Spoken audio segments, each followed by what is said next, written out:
Unaweza ukampa mwanamume kila anachokitaka lakini bado akachepuka. Wengi wanatamani wawe mahodari katika kutoa mapenzi, haijalishi ni ndani ya ndoa au nje ya ndoa. Na wengi wanatamani wamiliki vitu vizito vyenye thamani. Wengine hutamani wawe matajiri, wajenge majumba ya kifahari, wawe watu maarufu katika ulimwengu huu. Naomba nikuambie kitu. Unaweza ukawa fundi wa kukata maundo kitandani, jikoni hadi bafuni, lakini ndoa ikakushinda.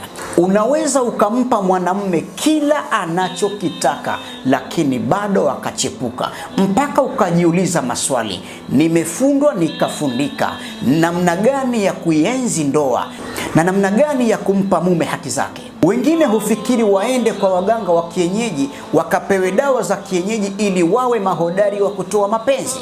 Wengine hufikiri waende kwa waganga wa kienyeji wakapewe dawa za kienyeji ili wawe matajiri, wawe watu maarufu. Ndugu yangu Muislamu, naomba nikuambie kitu. Kama unataka upate vitu vyote unavyovitamani wewe katika njia iliyokuwa sahihi, kuwa mcha Mungu, muombe sana Allah subhanahu wa ta'ala, kila kitu kitakuwa sawa na mambo yako yatakuwa rahisi.